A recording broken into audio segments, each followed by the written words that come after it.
Who is your daddy? I am your father.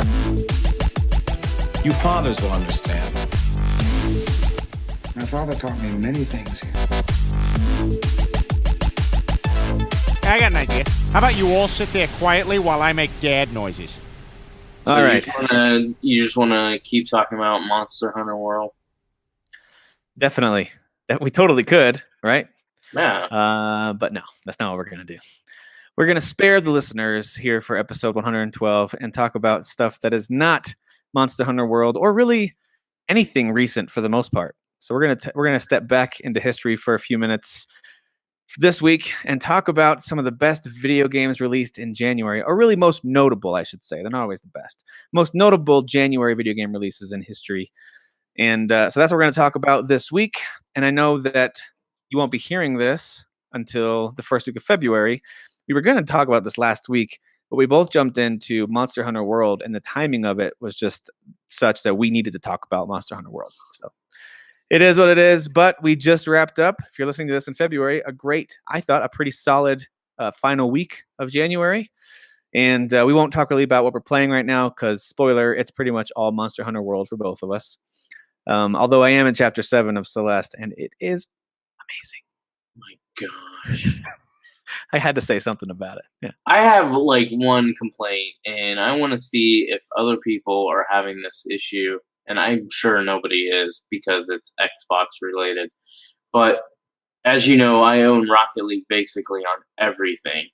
Right. And I am having, and it's been the last month, if I play on Xbox and now on PC using an Xbox controller, I'm having serious issues with that game. I'm not talking about lag or anything like that. It plays fine. The issue is if you hit A to jump, and then do a direction in A, if you want to flip forward or something like that, it does not register the A again. And it happens all the time, and it only happens when I use an Xbox controller. And like I said, you could go, well, maybe it's just that controller. Nope, I use two different Xbox controllers, one on PC, one on Xbox.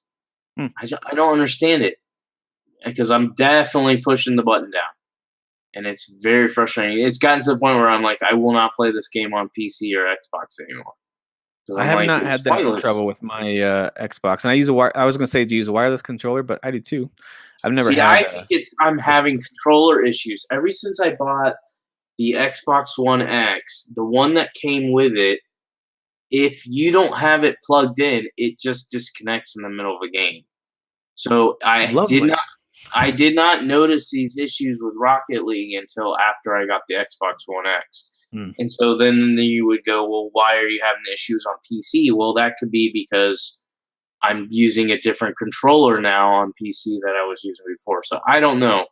I don't know if my controllers are needing to be fixed or something. It's not an update because every time I log into Xbox, I always check to see if there's an update for the controllers, because I've been getting frustrated with the fact that they have to be plugged in, and when I'm playing Rocket League, it's not registering. Is it only in Rocket League?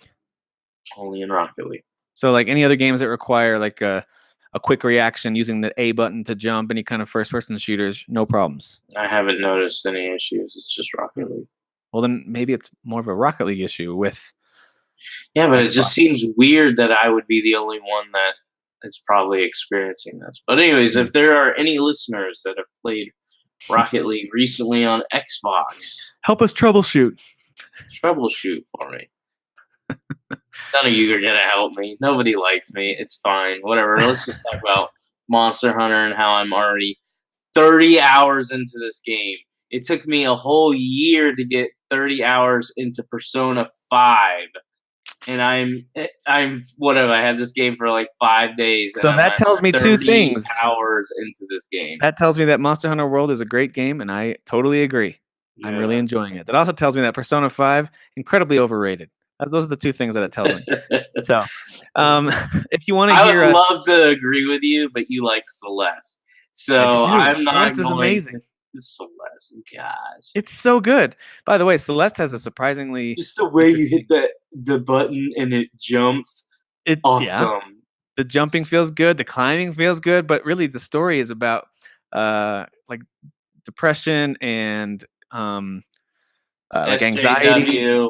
This is and feminist anxiety. SJW bullcrap you're trying to bring on the show. It's Why don't really you- interesting. It's Why interesting. don't you join the Giant Bombcast? And you can talk about your feelings and SJW crap, and maybe you can push it to Game of the Year. But Celeste is garbage. I don't even need to play it. It's garbage. Actually, I got an offer from Giant Bombcast, and I turned it down because they love Grow Home so much. So I was like, And sorry, in guys. case people are just listening, I'm smiling the whole time I'm telling Tim that he likes garbage games. I haven't played Celeste. I obviously don't have a true opinion on it. It's You just wouldn't not like it. something I wouldn't like it. You know would what not I would like it. like. Yes, you would not like that game. I really do like it, but it is a very niche game, so it is not for everybody. You would not like it. There's plenty of you listeners who would not like it, but some would if you like old school platformers. Okay. But we digress. Again, we're not talking about too much stuff we're playing now because it's mostly Monster Hunter World. Having a blast with that game. Would love to continue hearing your guys' thoughts on that. And while everyone's active on it, feel free to jump in there and we'll try to see if we can't run some quests or at least get in a chat group together. Oh, yeah. We should probably update on that, and then we can move on to the topic of the week. I know when we did the Monster Hunter last episode, there was a lot of, like, we were having trouble connecting with each other. I think Tim and I have pretty much figured out a lot of this stuff. Again, we'd only played the game, maybe a day. 2 times? Yeah, a day. And so now we've figured it out. It's pretty easy. We get in each other's lobby, and then if he initiates a quest, I go looking for it, and I join his game. So matchmaking is a lot easier than I thought. It's still a little bit more difficult than it should be. But it's definitely, if you were listening to the show last week and were like, well, that's the whole reason I'd want to play it is play with friends. Yeah. Sounds like you're only going to play with randoms. Well, no. I played with Tim quite a bit, and I've played with a few others in our group, like Manuel. We took down, I think, the Rathalos together the other day. Nice. I just took it down right before we recorded for my own story. Like, this is the actual story mission. So I took it down. Nice. That's epic battle. But anyways. I'm a few story missions behind you for sure. I just took down the one that looks like kind of a ferret lizard mixed together that zaps you with electricity. And, the one that does he open up his like ears or something and it shocks? Yeah, and then it'll stun you, or like every hit after that will stun you. It's he was pretty annoying. He took me a while to beat. He's got like, I think he has a lot of HP because if we're talking about the same one, and I think we are, his name is like Toby Kadachi or something like that. Yeah, and he takes like a ton of hits. I know. And he's not even. He was hard to hit. By the way, the reason I figured out. Sorry, we're talking about this again. Sorry. Who cares? I don't feel bad. I freaking love the game. I want to just do another episode on it. I knew that I hadn't hit him a lot because when I went to sharpen my swords again, they actually weren't that worn down. So a lot of my attacks weren't connecting. He's just too fast. So I was missing him a lot. And so that was really why it took me so long, is because it's hard to connect on your attacks. Plus, he's stunning you like crazy. So that to me was a great example of why Monster Hunter is different than really any other action RPG, or most of them, in that it requires patience. You got to be patient. You got to look for openings, and you got to be okay with kind of rolling away, taking your time, resetting, and then going back in for the attack again. That's why the missions usually give you 30 to 50 minutes, a lot of them. So anyway, so I'm chaos. I really do enjoy it, and the armor you get from him, I think, looks kind of cool. It's like this blue and white, kind of tribal-looking armor. And then by the way, I want to tell you, I just started trying out the gun lance, which is a pretty sweet weapon. It feels really cool to use. Some of the combos are a little tricky, but I'm starting to get the hang of it, and it looks awesome. It's like a lance that can fold in half, and it's really cool. Your combos can end with like a shotgun blast. So cool. Yeah, that I know we're going against what we said, but that's the other thing I wanted to mention is, like, when we talked about it last week, we've had some experience with Monster Hunter, but I would say we were both pretty noobs. And as I got in there, they teach you they give you 3 combos, and it's like, triangle, triangle, triangle, or triangle, circle, triangle. The basic stuff. Yeah. And so you go out there and you start using those, and you think that's all you've got. This game, I mean, I'm 30 hours in, and I'm still learning new stuff going, oh, I didn't know I could do this, and I'm stringing these things together. So I even like when you jump on the back of a monster, I used to just hit triangle to like stab him. You get like 1 point, 1 point, 1 point. Well, now I just roll. I just use the analog stick, and he rolls up and down the monster, and every time he rolls, he's taking 2, 3 points, and it's like several hits. That's awesome. It's harder to stay on. It's easier to get knocked off that way. But it's just stuff like that. I'm like, oh, I didn't know you could do that. Game doesn't tell you, or if it did, I didn't pay attention. Yeah, no, it never told me that. That's the first thing I've heard of it. That's awesome. Game's amazing, guys. 30 hours in. I'm not gonna stop playing it for a while. It's really fun. It's really fun. Hey, if you are a lapsed MMO gamer like me, I highly recommend it. If you like action RPGs, I highly recommend it. It's got all those. If you love Diablo, if you love that loot grind, if you love all that kind of stuff, and you just like exploring in general, all of this it's for you. 100%. Go get it. It's super fun. Okay, let's talk about. Now we can do the episode. Yeah, let's talk about games that have come out in January over the years. Now, primarily using Wikipedia, which pulls from a ton of gaming websites. I also jumped over to a few other gaming like blogs and things like that to try to confirm some of these release dates. It's really not until the 90s that we have more solidified release dates. It's surprising how many games came out in the 80s that people have trouble knowing for sure when it released, because the video game era really didn't kick in until the late 80s and moving into the 90s. And then they started tracking analytics and data on this stuff. So even games like the original Mario Brothers, there's I've heard multiple different stories of what month of the year that came out. So it's just one of those things that it took a while for the industry to care enough to keep track. So, but we do have an idea for some of these. And so the idea here being January is typically looked at as a month where no major movies come out and really no major new entertainment things are going to land. But over the years, I think companies and entertainers and people who create media have discovered this could be a good month to release your movie or your game. So last year you had movies like Get Out and Lego Batman. And I like it when those kind of surprisingly good things arrive in months you don't expect them. So this month for me, January, finished off really strong, of course. I'm not kidding. I really like Celeste, but of course, Monster Hunter World, amazing game. I love it when these types of high-quality games land to start the year. So let's jump back about 36 years. So this is the year I was born. I'll be 36 this fall. 1982. The first game that I could find that was recorded to definitely release in the month of January was the arcade version of Miss Pac-Man. Talk about SJW. I mean, that was going on a long time ago, right? Yeah, equal rights. Well, it was a better game than Pac-Man. It just was. So people don't have to agree with that, but it's a better game. Plus, you have a little bow on your head. Yeah, they really changed it up a lot by putting that bow on her head. So I remember that game being much faster and much more fun than the original, but I never played it in arcade. I just played it on my Atari with my brother on our TV.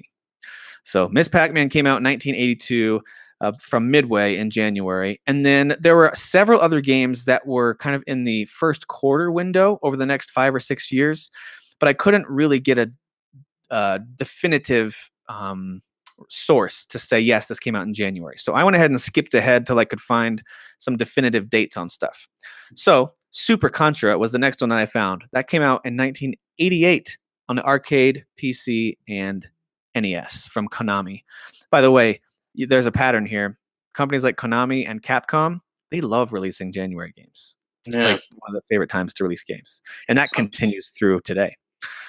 So Super Contra, I never played that one. I never was super into the Contra series, to be honest with you. But I like them. I just never really got into them. I don't remember that one. Yeah, that one doesn't ring a bell. I do remember Super Contra 3. But then Metal Gear was released in the US on the NES from Konami that same month. So Konami dropped two pretty big games in 1988. 4 years later is the next time I could find some notable January releases. And by the way, there was lots of re-releases that I'm not counting here. I'm trying to look for the first time it came out. Dune 2. So if you like strategy games, Dune 2 kind of really set the table for what would eventually become Command and Conquer. I think Dune 2 really, they took a lot of cues from Dune 2 when they made Command and Conquer. This is from Westwood. Came out in 1992, and PC gamers, Master Race gamers, of course, loved it. And that same month, Mega Man 4 for the NES, another game that I never played. I only played Mega Man 1 and 2 maybe on collections later on, but I never got to Mega Man 4 on the NES. We finally get to games that I've started to play, though. Okay, here we are, 1994. Now you're starting to get to video game addicted, middle school age Tim, and this is where I've played pretty much most of these. Mega Man X for the Super Nintendo from Capcom. Love this game. I loved the art style. I can't wait for the Mega Man X collection to come out so I can revisit it. I loved Mega Man X. I remember getting it for Christmas and my brother and I playing it like crazy. So we didn't get it when it came out, but it did come out in January. Do you ever play the X series at all? Probably not. No. Does that seem like the type of game I would care about? No, it doesn't. It does not. You were too busy starting Zelda games and not finishing them. All right. Menu. Then the PS1, so Sony's system was out, and they released Battle Arena Toshinden for the PS1. I own that one. I don't remember this game. I know I've heard it talked about. I still remember it. I don't remember it real well. I feel like it was like the first fighting game in one of the big franchises, and then they like changed the name. I'll have to look it up, but I'm pretty sure I own that one because I own the PlayStation at launch, and I think that was one of the games I went and got like a little later, like a little after it came out. Okay. Yeah, I remember games like Bushido Blade and stuff like that, but I don't remember Battle. Oh, you know what? I'm thinking of a different one. This is not it. I just saw the cover and I'm like, no, I didn't own this one. Okay. Never mind. Okay, so that was out in January. That same year, we had Bust-A-Move come out on the Super Nintendo, that puzzle game. Again, that's one that I never really got into, but I know it was a very popular series. But the next year, there were two games that I played. The first one was Duke Nukem 3D, came to the PC from GT Interactive. And I remember playing Duke Nukem 3D, and I played it with my friends because I heard that I wasn't supposed to play it. I heard it was full of all sorts of bad stuff. And I remember playing it and being ridiculously disappointed with how little bad stuff was in there. And it just wasn't as good of a game as stuff like Doom. But Duke Nukem 3D, it still set the tone for, in some ways, for first-person shooters. And I'm sure you've played Duke Nukem, I'm assuming. Yeah, of course. I did, it looks like, and maybe this is where I've heard of it, that Battle Arena. Yeah. I guess it, like, was kind of popular in the beginning, then kind of died down, and they created a, now I'm forgetting what it's called. Not a sequel, but a spiritual sequel, and it was called, I think, Soul Edge, which then became Soul that Calibur. rings a bell. Oh, that's Soul Calibur. So I may have owned Battle Arena Toshinden because that's what I remember. I remember owning the first game that then turned into one of the major series, which was Soul Calibur. It eventually became Soul Calibur. That's really cool. I did not know that that's where Soul Calibur kind of got its start. Interesting. Yeah, it's not like technically a sequel. It's just a spiritual, like they kind of went through a progression. Successor. Yeah. Yeah. Yep. So in 1996, we had Duke Nukem 3D from GT Interactive. We also had Mega Man X3 come to the Super Nintendo from Capcom just 2 years after Mega Man X. So X2 came out somewhere between their two. I remember them releasing pretty rapid fire as they built up to the release of the N64 for the Super Nintendo there. But I did play this one as well. Eventually, I played most of the Mega Man X games, at least a little bit. I just tried them a little bit. So that was 1996. And then, in my opinion, the first real heavy hitter for a January came in 1997 when Square released Final Fantasy VII.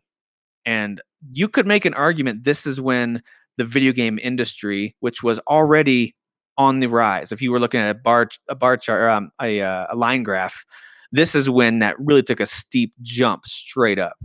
And in my opinion, I think Final Fantasy VII was one of a few different reasons that the video game industry just skyrocketed. And that was a January release. I did not remember that was a January game. I don't remember if I got it at launch, but I'm pretty sure I got it pretty close to launch. But that was one of the purchases that I regretted. Because you gotta remember, I didn't have a lot of money back then. I was a kid. So regretted? I'm starting to regret for things right now. I'm starting to regret a lot. 30 minutes, and I was like, why? I think we did this like in episode 1 or 2 of our show where I told you that my cousin was like pushing me to get this game. So I bought it with like either my birthday or Christmas money, which I'm guessing if it came out in January, I may have bought it in January and probably used like Christmas money. And I bought it and I didn't know what it was. And so I ended up playing it with him and I hated it. I was like, this is so stupid. Like, what did you make me buy, you jerk of a cousin? Please put clothes on. All right. So the next year, I'm just going to try to move past those horrible words about one of the great RPGs of all time. Still haven't beat it. Shocking. 1998 had Marvel vs. Capcom, The Clash of Superheroes for the PS1 from Capcom. Now, I do believe this was the first entry in the Marvel vs. Capcom series, but I think it was an arcade first. So I think this was the port to the PS1 when, of course, this started to hit every home. And I could be totally wrong on that. Maybe this wasn't an arcade game first, but I feel like it was. That came to PS1. Of course, that series is continuing even today, which is pretty impressive for a franchise like that to continue for 20 years. But Capcom wasn't done. In January of 1998, they also released Resident Evil 2 worldwide for the PS1. I know I got that day one because me and my brother bought that. And that one you regretted as well? No. I love the Resident Evil games, but I didn't play them. My brother just played them, and I would just sit there and try to solve the mystery. Gotcha.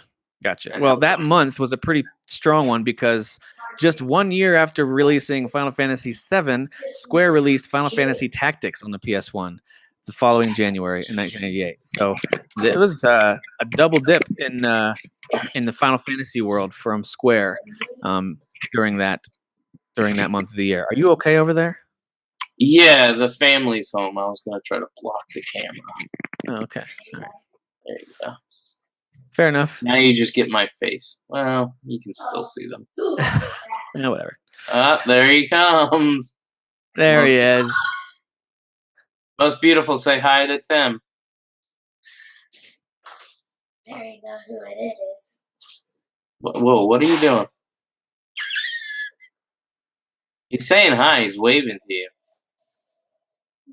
Oh, okay.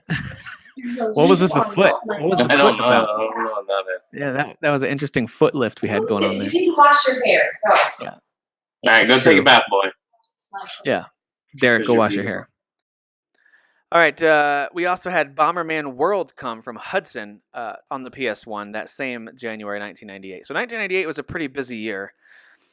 And trying to one-up it, 1999 released several games, but I don't think nearly as good. You had Might and Magic 7 for the PC. That's a pretty big release, but it was for 3DO, so who cares? Then you had WCW NWO Thunder. Remember these games? I loved the wrestling games from THQ.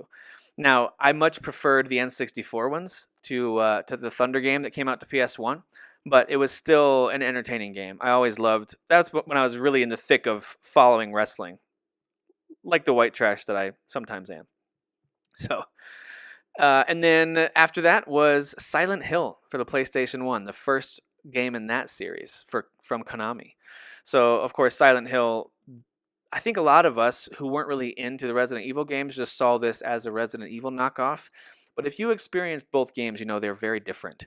And Silent Hill introduced some new concepts to survival horror and developed its own fan base. Really interesting game, that one. And then SimCity 3000 came to the PC from Maxis as well. So 1999 had a good number of games from January, just not as strong as 98, in my opinion. All right, and now we move into the 2000s. So what better way to celebrate that we all survived Y2K than to play Mario Party 2 on the N64 that January? That was amazing. Yeah. I actually enjoyed the Mario Party games. I don't know if I played that one.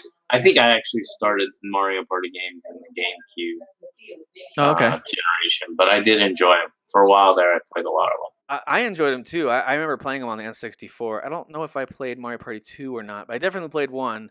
And we definitely wore out a few of the analog sticks from trying to spin them so fast with the palm of your hand on certain mini games and stuff like that. So, yeah, I remember those games causing some violence.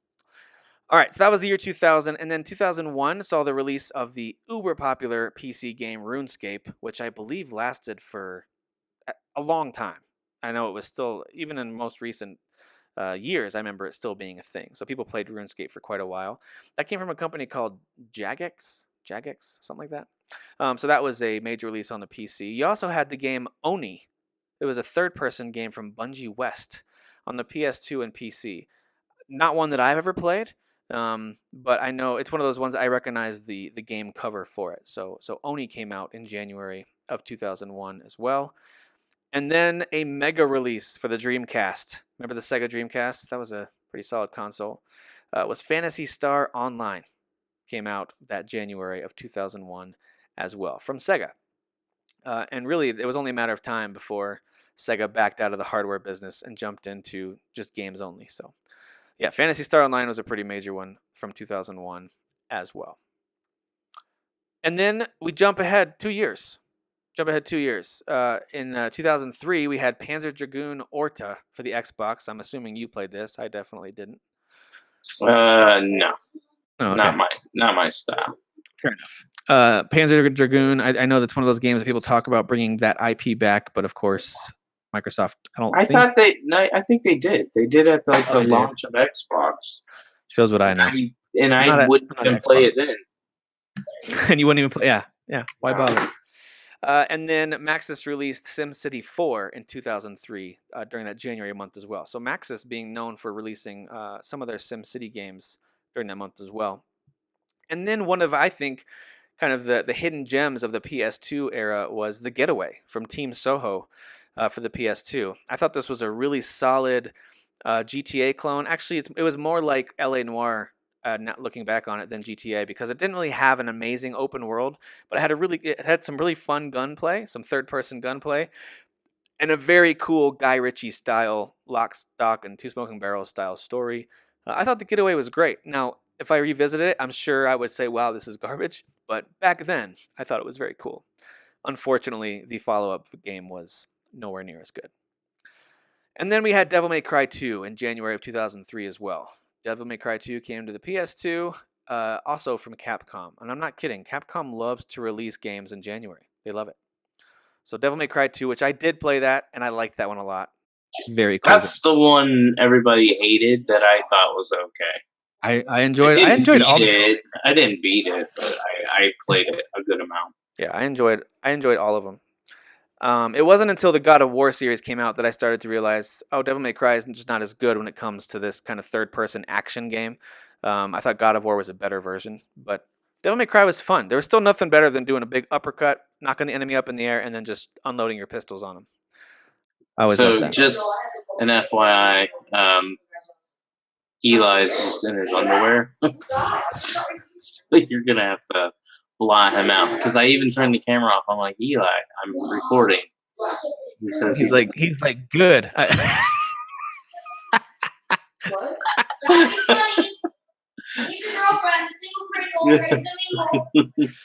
actually gonna get a little bar that blacks out, but it moves around with him as he dances. That's what I'll do.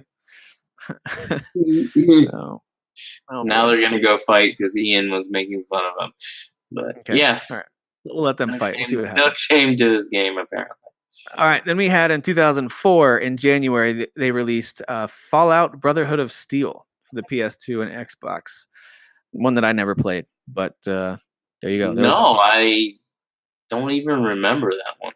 Yeah, I think it was a spinoff to the main series before, of course, before Fallout 3. But yeah, is that Fallout or Fallout 2? Like, is that what it was? I think it's a spinoff from that series. I could be totally wrong. This could be. I'm gonna look that up too, because could be a different game from a different developer. Because I know the previous Fallout games were like way different, and 3 was when they changed it or something like that. Well, I think the other ones were more of the top-down RTS style. I thought. Yeah. This is not that. This is more of an action game. Oh yeah, no, it's got kind of a top-down. Oh, does it? Okay. Yeah. Yeah, I never played this one, so I don't know. You know what it looks like? It kind of looks like Wasteland. Oh, nice. Okay. Okay, and it didn't look like I was expecting it to be like a 2.5. By the cover looked so stupid, but Yeah.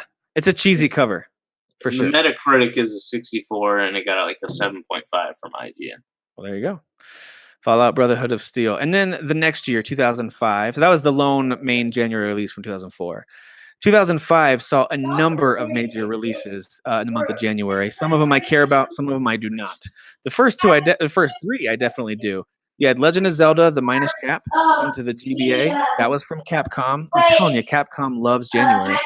Then you had Resident Evil 4 to the GameCube, which at the time was a huge exclusive win for Nintendo. They had Resident Evil 4 all to themselves on the GameCube. That came out from Capcom. And then what I thought was a really fun open world game was Mercenaries. Mercenaries on the PS2 and Xbox was a blast. If you guys don't remember this game, think of like an open kind of tropical world, not unlike Just Cause, or maybe one of the Far Cry games. The difference was it was of course in third person. You had a whole bunch of different weapons to use. I mean, I think it was called Mercenaries something Playground, something where basically insinuating you can blow everything up, which you kind of could. But what made it fun, I thought, was the bounty hunter aspect to it, where you are mercenaries. You're being paid, I think it was by the South Korean government, maybe, to basically go and capture these terrorists. And they each had a playing card assigned to them. So maybe they were the 8 of diamonds, or if they were higher up in the ranks, they were like a jack of diamonds or something like that. So you would capture these guys and mercenaries. If you kill them, you get some money, but if you bring them back alive, you get even more money. So I really liked the game Mercenaries from Pandemic. I thought the follow-up was really bad and glitchy, but the first one was pretty fun. I played a little bit of it on Xbox. I didn't play the second one, though, because I think that one reviewed bad, so I just stayed away from it. And for good reason. I remember trying Mercenaries 2, having really enjoyed the first one, and it was just not good. It was a glitchy mess. Speaking of kind of a mess of a sequel, The Getaway Black Monday came out from Sony London on the PS2. I didn't even know they made a sequel. They made a sequel, and it was very poorly received, and I never played it because it was apparently really bad, which is a bummer because the first game was pretty solid. Also, you had Oddworld Inhabitants release Oddworld Stranger's Wrath, one of the few Oddworld entries that I have not played. That came out for the Xbox only. And then you had Derek's favorite game when he was in middle school. Playboy the Mansion came out. Oh yeah, to the PS2 and Xbox from a company called Cyberlore. Doesn't sound disgusting at all. I thought Cyberlore. there was wasn't there like a triple X like BMX game? That was my game. I think there was a triple X BMX game. Yeah, I think was it just called BMX XX or something like that? Yeah, something like that. That was my game. Yeah, figures. All right, so 2005 was a busy year, but not all of those were worth your time in that January month. And then 2006, you had a game called 25 to Life. It came out to the PS2, Xbox, as well as the 360, which was newly released, and the PC. This was a game from Avalanche Studios, who, of course, made a ton of different games that we're all familiar with. But 25 to Life is one I never played. It looked kind of like a GTA wannabe, although I never played it. And then Ape Escape 3 came to the PS2 as well from Sony Japan. So that was 2006. 2007, we had a number of pretty interesting January releases. We had Lost Planet Extreme Edition. I like that one. You did? Yeah, I bought that one day one and beat it. I enjoyed that game a lot. Yes, that was a 360 exclusive back when that series was kind of relevant. It's too bad it's not anymore. That was an interesting franchise. Speaking of bad sequels, kind of like Mercenaries 2, while Lost Planet 2 wasn't glitchy, it was just kind of a letdown because I don't understand these games that like changed the formula. Like the first one was received pretty well. I imagine it sold decent, maybe not amazing. That's why Capcom decided to change it. And they basically turned the sequel into almost like a multiplayer only game. Because you would play it single player, but all you were doing was playing the multiplayer modes. Gotcha. With bots. And it was like, what happens to the story? Because the first game has a story. And then in the third one, they went back to the story. They're like, oh, people want a single player, so we'll make it single player. And nobody cared about the franchise anymore. Yeah. Yeah, so which is a bummer. Story of Lost Planet. And that's, again, another Capcom franchise. They love to release games in January. And Wario to screw up sequels. Apparently. Not all of them, though, right? You're a Resident Evil guy. Well, if it's successful, they don't mess with it. If it's not a 20 million selling copy game, then they try to change it to whatever. They changed the formula. Yeah. Yeah, you can tell they're ran strictly by suits instead of like people who are passionate about gaming. Yeah, except for this Monster Hunter Worlds game, I'll tell you. This one changes that, right? I know. WarioWare Smooth Moves came to the Wii. I think by many people who like that series, that's one of their favorites of the WarioWare minigames collection. That came out in January from Nintendo. And then one of the more significant DLC expansions for World of Warcraft came out in January 2007. That was World of Warcraft Burning Crusade. That was a really interesting addition because they added in some, if I remember correctly, the villain is one of the villains from Warcraft 3, the super popular RTS game. So anyway, Burning Crusade, as far as I remember, was very well loved by people as one of the better expansions for that amazingly popular MMO. Then you had Rogue Galaxy from Level 5 come to the PS2. And Rogue Galaxy is one of those cult classics that people still talk about fondly today. It's a pretty cool game. I bought it on PS4, and I never played it. Rogue Galaxy? Yeah, I feel like I remember playing that on Dreamcast. Was that a Dreamcast game? I don't remember. I would think I own like almost everything that came out on Dreamcast. I don't remember. No, I'm thinking of Skies of Arcadia. That's what I'm thinking. Yeah, that I own for sure. Okay. So I'm thinking of Skies of Arcadia. Well, there was also Battle Stations Midway. This, I believe it was a historical, like airplane game, like a World War II dogfighting game for the 360 and PC. And this is one of those games that it doesn't seem to ever die. People always bring it back for like Xbox Classics or whatever else. So people love to bring back, Microsoft loves to bring back Battle Stations Midway. So that came out in January from Eidos as well. As you can tell, we're picking up steam with how many games were arriving in January over the years. In 2008, now we're up to 10 years ago now. We had a couple of really interesting ones. We had Advance Wars Days of Ruin from Intelligent Systems, came out to the Nintendo DS. I love the Advance Wars series. This is not the best entry in the series, but it's still good. And it was the last official Advance Wars game that's come out to date. And that's been the last we've heard from that series, was Days of Ruin. Then we had No More Heroes for the Wii, which, by the way, we know a sequel to that is coming to the Switch. And then we had Burnout Paradise, which I know you like, came to the PS3 and Xbox 360. Yeah, it probably is still my favorite racer, but I said for Forza Horizon 2 was maybe both those are tied. But yeah, I absolutely love that game. That was the first game I remember playing for racer that was open world and co-op. So like me, and the cool thing was about this game, I don't know if you remember this, but if you're playing with friends, you could have your camera set up. I don't remember what camera it was. I think it was like a 360 camera. I don't think it was the Kinect. I think this was before the Kinect. And if you wrecked your friend, it would take a picture of you right then and there, and your face would show up. That's amazing. On your screen. That's pretty awesome. It would be like you were wiped out by Not Ready to Die 18, and then it would be like a picture of me while I'm playing. Wait, was that your username? Yeah, it's everybody calls it nerdy, but it's Not Ready to Die 18. No, it's nerdy. It's definitely not nerdy. Ready to die. Then how do you explain the two? To die. No. It's nerdy. All right. So Not Ready to Die 18. That was 2008. 2009 we had Demon Hunter. We had the Lord of the Rings Conquest. I don't remember playing this game, but I remember when it released being kind of interested in it. It came out to all the major systems from Pandemic. But did you ever play it? I never played this one, the Lord of the Rings Conquest game. I remember people talking about it, though. I did not play that one. That was one of those that I always meant to get back to, and I never did. So it's just on the eternal backlog. But that came out that January from Pandemic. And then you had Skate 2. At the time, was a popular franchise. Came out in 2009 from EA. All right. It's time for what I think may be the biggest January in history, and that was in 2010. Check out this list of games that came out in January of 2010.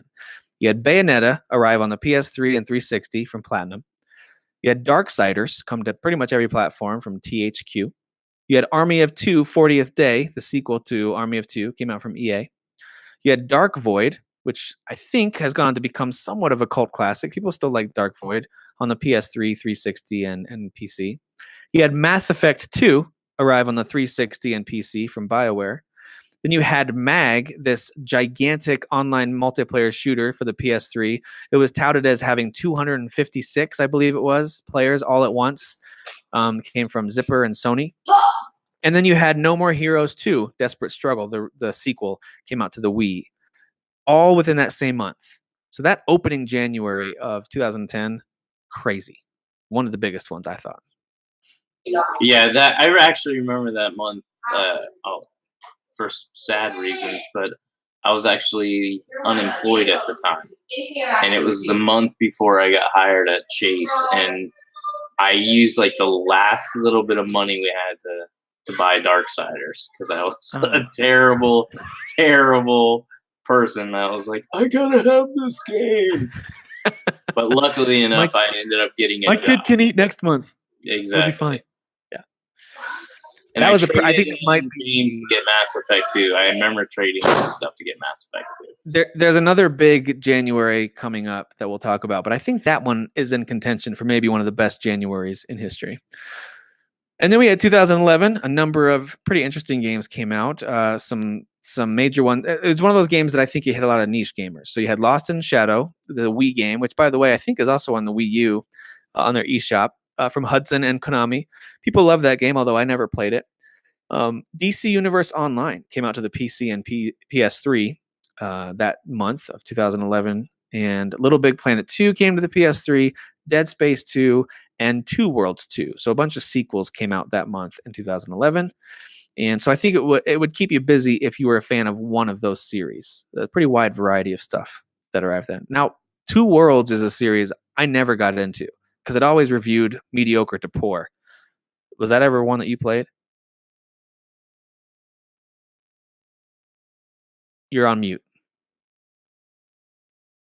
Sorry, the family's being ridiculously annoying, so It's all right. bad time for me to record. But I think I played Two Worlds 2 because my friend David said it had co-op. So if I'm remembering correctly, that one had co-op, and we tried to play it like once together, and we're like, this game is terrible.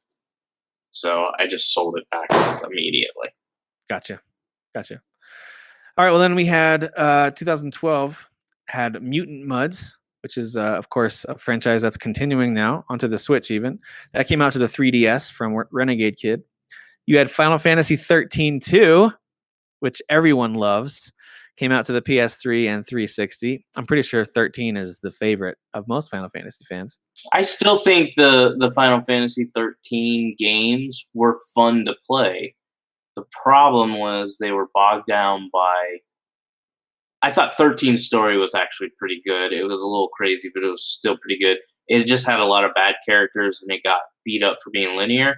But 13-2 was fun to play, but I thought the story was so stupid. The characters were dumb. I was just like, I didn't even get that far. I maybe got 4 hours in. I was like, this is the first Final Fantasy. Remember, I didn't start back in the day. I started with 10. I was like, this is the first Final Fantasy game. I have no desire to even try to beat it. It's kind of sad, right? Yeah. And then you had this game called Never Dead. I actually remember watching the E3 where Never Dead was announced, where it was revealed. And it looked like this really dark, kind of like darkly funny, violent game. It reminded me a little bit of... I'm blanking out on it. Evil Dead, the Evil Dead movie franchise, where it was a comedy but super violent and super, evil or whatever.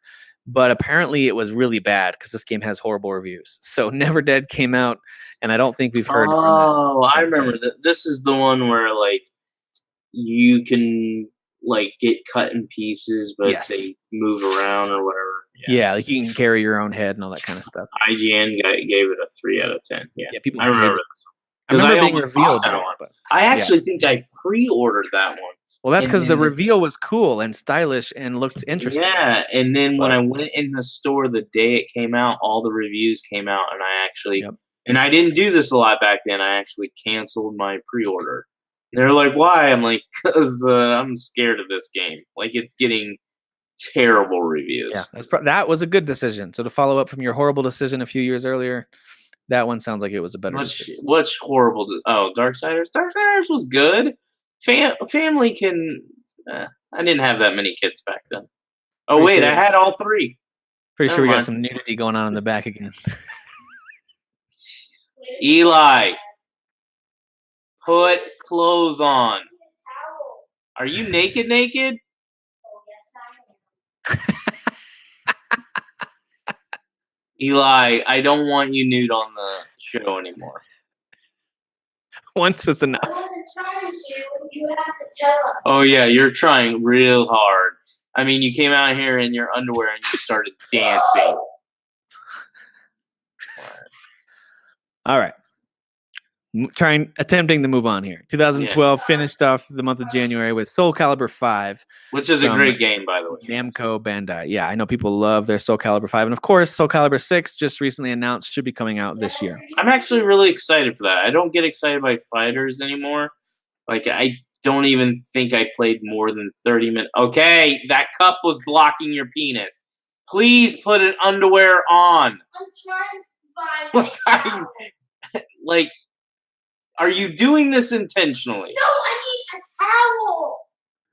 My hair's sopping wet. I know, but like you know the camera's on The you. correct No. pronunciation of that word is sopping, not sobbing. Sobbing is Yeah, crying. stay right Sobbing there. Is something we expect. I'm sobbing wet, not sobbing wet. Sobbing wet. Please use correct Sobbing wet. pronunciation. Get me my blanket. If you put your thing on this, I will kick you. No, your wiener. It's funny. He's like censoring himself without knowing it. Stop. You're gonna break the lights. Eli, go. Go on, baby.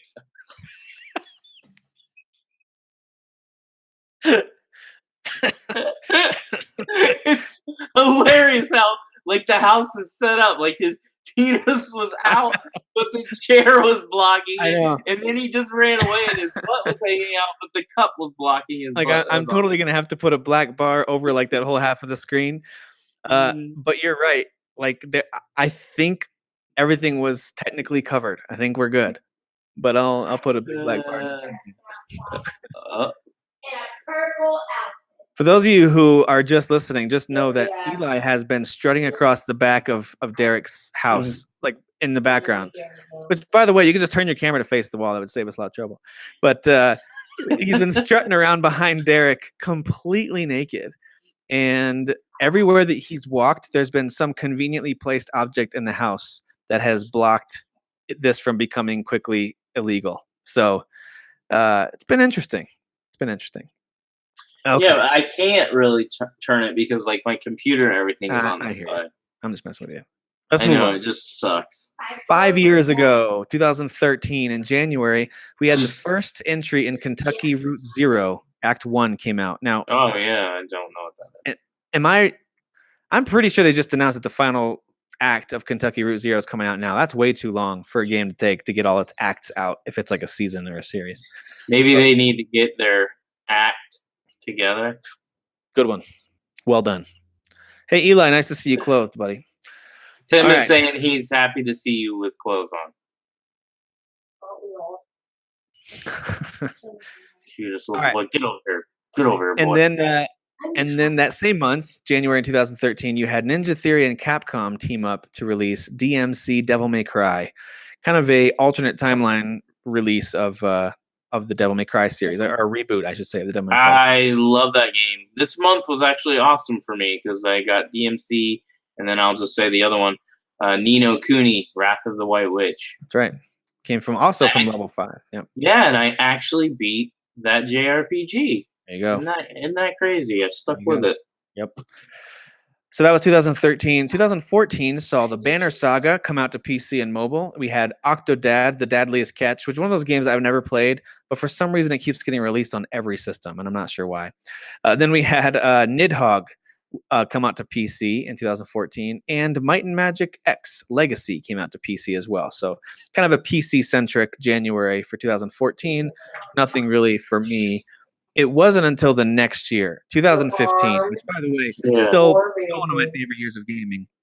We had two really, really intriguing games that are of note. We had Dying Light for the PS4, Xbox, and Xbox One and PC from Techland. And we had Life is Strange, Episode 1. So the launch of a very interesting episodic game from Don't Know started out in January 2015 as well. So that was a really interesting January, I thought. That was one of the first Januaries where I played both of those, and I really enjoyed it. So I think it's crazy that Dying Light came out 3 years ago, and they're still giving us free DLC for that game. Yep. Which, by the way, I think I talked about it on the podcast. Looks amazing on ultra settings and PC. I know it's not like if you play on console, you're like, oh, it's a good looking game, but it's not like beautiful. Right. In native 4K, 60 frames per second, it's really good looking. Really good looking. PC Master Race. All right. So then we 4K had Live. 2016, which I think is another game that competes for one of the best Januaries, where we had the very emotional game That Dragon Cancer came out January 2016. We They're had fighting over 4K right now. Oh, okay. Well, because I'll explain it. Sorry to cut Yeah. you off. Go ahead. So I always try to tell Eli, I'm like, do you see the difference? Do you see the difference? He's like, there's no difference, Dad. So when I was talking about 4K Live, he's like, nobody knows what you mean by 4K. It's like a little miniature Donald Trump. Get it out of here. Nobody knows what 4K is. Why isn't it 4D? I mean 3D, 2D, 1D. Exactly. Great point. Excellent point. Well put, son. Yeah. Well said. There's more. So in January 2016, we had That Dragon Cancer. We had Oxenfree, which was at first an Xbox and PC exclusive, but came to the PS4, and now, of course, it's also on Switch. We had Darkest Dungeon come out in January of 2016 for the PC. Oh, really?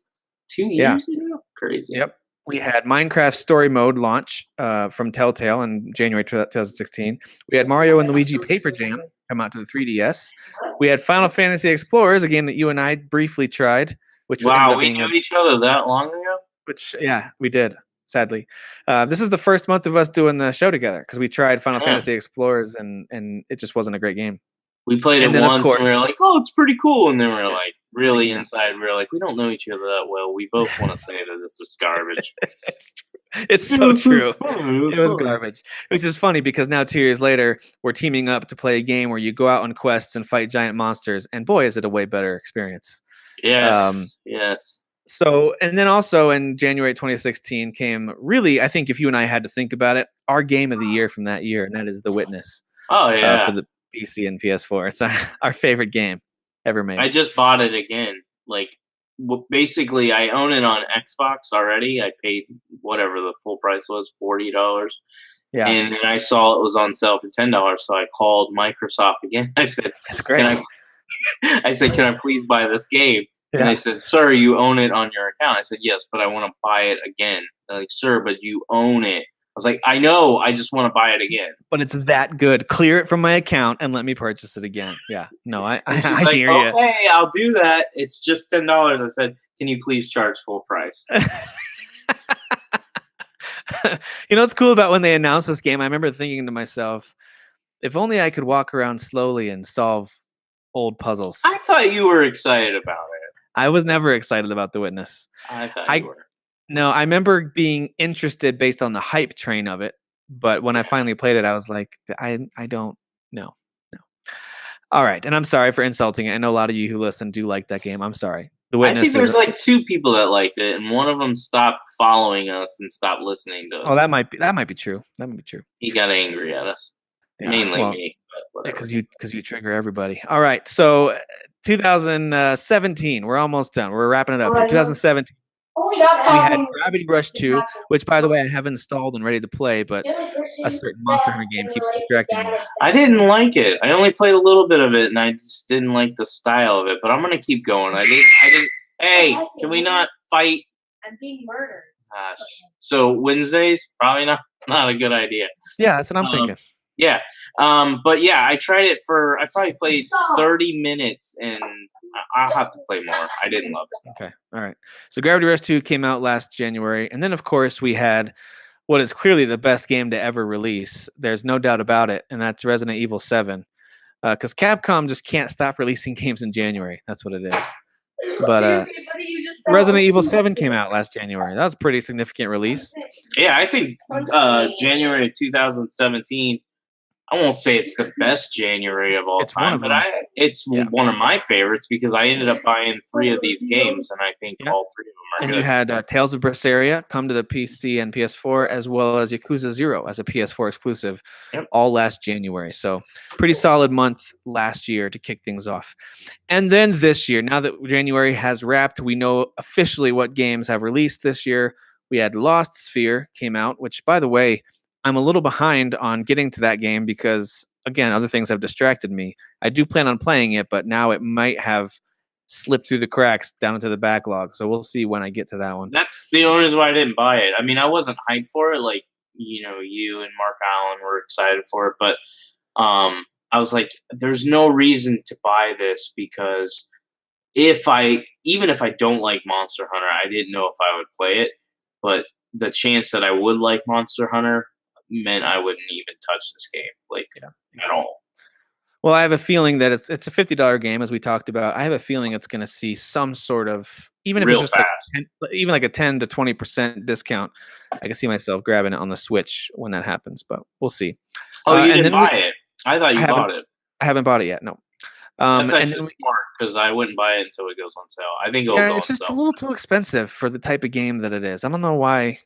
I don't know why it feels too expensive to me because I'm sure it's a nice long experience. Whatever. I think if it reviewed at a 9 or a 10, it's worthy. I think the reason why you might feel that way is you're like, well, they're kind of using the old style and then charging you almost full price. So. Right. Yeah, it looks like a lot of assets being taken straight out of I Am Setsuna. So that's one reason why my excitement isn't quite as high. But I am going to play it. I'm going to play it. The Inpatient, a game that you reminded me of a couple weeks back, came out this month on PSVR from Supermassive, although the reception was pretty mediocre. There's some people that loved it, a lot of people that didn't. Didn't sound like it was worth anybody's time unless you're a huge fan of Supermassive. But it didn't sound like it had that intriguing of a story. It had throwaway characters. Yeah, I watched a couple of reviews because I was actually interested. But I'm definitely not getting it. Yeah. Well, and then of course, for you fighting fans, Bandai Namco is putting out, assuming they release Soul Calibur 6 this year, this is their first of 2 major fighting games, and that was Dragon Ball Fighters, Dragon Ball Fighters. Dumb name, dumb game, dumb fans. So that game is out. And then, of course, the game that we can't stop talking about is Monster Hunter World from Capcom. Came out this month. Dissidia Final Fantasy NT. I think it's a PS4 exclusive, although it might be on PC, from Team Ninja and Square. And last but not least, I forgot to put it on this list, but it's so good. That is Celeste. I mean, just amazing. Jeez. So there you go. There is a rundown of the games that have been released in the month of January throughout history. Very interesting to look back and see what companies have decided to launch their years with. And but for me, I think that 2010 year was pretty fantastic. But honestly, last year it was pretty good, and 2016 might have been my overall favorite with That Dragon Cancer, with The Witness, with Minecraft Story, Darkest Dungeon, Oxenfree. That's just a really solid month as well. So, but there's been some interesting ones. So there you go. There's an overview of games that released in January over the years. And that will do it for episode 112. I forced Derek to record on a night that's not ideal for his family. So thank you all for bearing with us with the background noise and nudity. That was mostly my fault for making that happen. It's all right. I didn't know. I thought they were going to get home at 9, but Emily didn't have practice, so they get home earlier. There So you go. that's why we had the train wreck of a recording. But it is what it is. Are you going to do 4 for February? I am going to do 4 in February. I think I am too. I think next week we should take this week, and then next week when we come back and record, we should pick our 4 and then kind of update where we are. Well, we'll get So started I'll on think them of- right before the next time. So we'll already be started on it, but then we'll tell everyone what we're working on. Yep. That's a good Yep. call. That's a good call. So Because I haven't All right. really thought about it because I didn't think I would do it, but I think I can find 4. yeah, I think I'll knock it out. I might save the end of Celeste till tomorrow. That way I can claim that one as a 4 in February, right? That counts. No, because it's in January. You got to pick something from 2017. It's got to be a backlog game. Crap. Yep. All right. And it has to be one that you haven't finished, so I can't go replay a game I already beat, Which you have a habit of doing. which I have a habit of doing. Yeah. All right. Well, that does it for episode 112. Thank you guys for listening. Derek, thanks for just all the entertainment from your family. Well, thank Eli for having the balls to come on this episode. Once again, Eli, thanks for everything. Oh, gosh, he's the greatest and the worst all at the same time. So true. Who is your daddy? I am your father. You fathers will understand. My father taught me many things. I got an idea. How about you all sit there quietly while I make dad noises?